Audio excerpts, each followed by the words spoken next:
Hello friends, आज हम patient और डॉक्टर की रिलेशनशिप के बारे में जानेंगे। तो चलिए शुरू करते हैं। How to become a good patient. Doctor के पास हम हेल्दी होने के लिए या कोई बीमारी से ठीक होने के लिए ही जाते हैं। और अच्छा डॉक्टर किसे नहीं चाहिए। इसलिए तो हम जाने से पहले फैमिली, फ्रेंड्स, रिलेटिव्स से पूछ के या इंटरनेट पर से चेक करते हैं कि डॉक्टर के बारे में। लेकिन यह एक टू वे चीज़ है। पेशेंट अच्छा होता है तो डॉक्टर अपने आप अच्छा ही होता है। कोई भी डॉक्टर अपनी ट्रीटमेंट से पेशेंट का बुरा हो ऐसा कभी नहीं चाहेगा। यहाँ एक आइडियली गुड पेशेंट के कैरेक्टरिस्टिक दिए गए हैं। लेकिन आज हम देखेंगे एक्चुअली डॉक्टर्स क्या एक्सपेक्ट करते हैं, पेशेंट को क्या करना चाहिए और क्या नहीं करना चाहिए। सबसे पहले हमें हॉस्पिटल के डेकोरम को बनाए रखना है। हॉस्पिटल के टाइम के दौरान हॉस्पिटल में पहुंचना है। कई बार क्या ऑलमोस्ट ओपीडी ड्यूरेशन ख़त्म होने के टाइम पर हम पहुंचते हैं, तो क्या डॉक्टर भी बराबर से देख नहीं पाते या ज़रूर पड़े तो कोई रिपोर्ट नहीं करा सकते। और अगर दूसरे दिन आने के लिए कहते हैं तो हमें बुरा लग जाता है।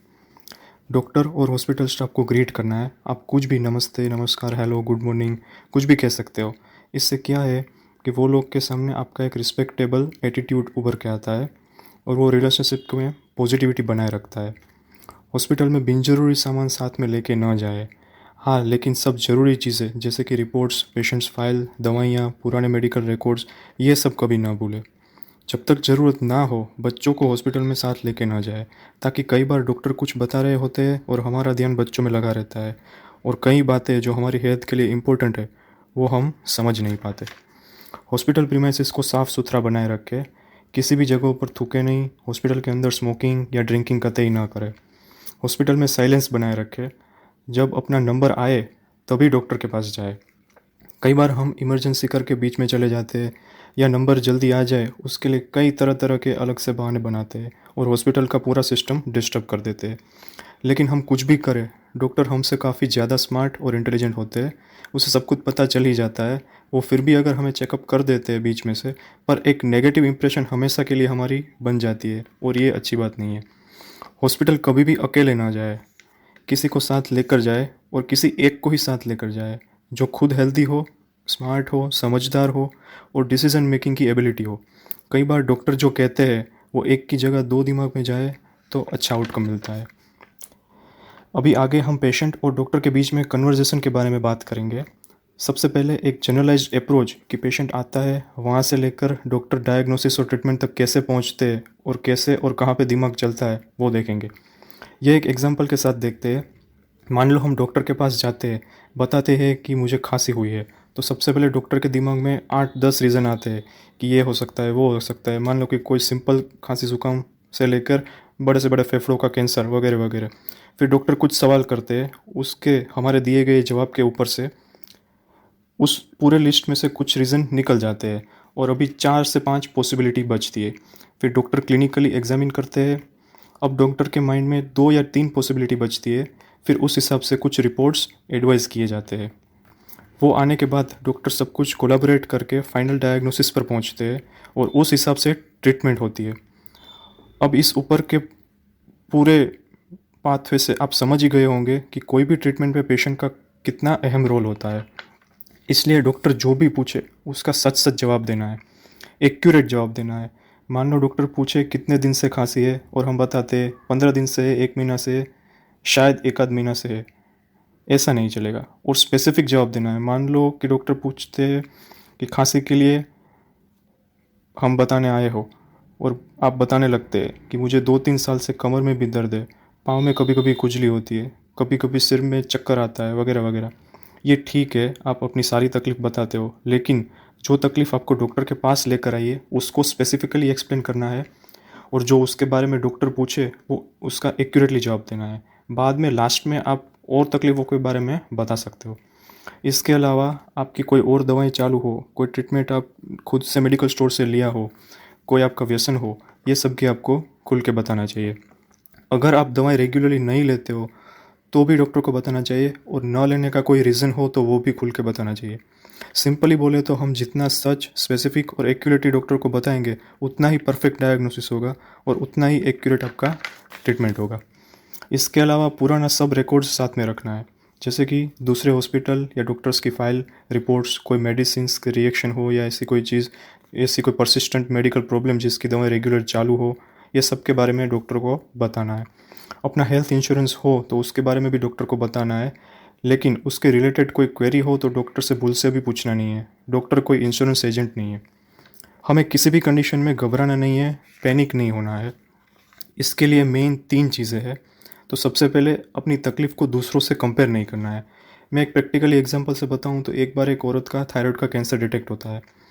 तो नेक्स्ट 1 वीक तक कितने सारे लेडीज़ कोई तकलीफ़ हो या ना हो, सिर्फ गले में दर्द है ऐसा करके आ जाते हैं, और बाद में पता चलता है कि ये सब लोग या तो उस औरत के पड़ोस पड़ोस में रहने वाले थे या तो उसके ही रिलेटिव्स थे।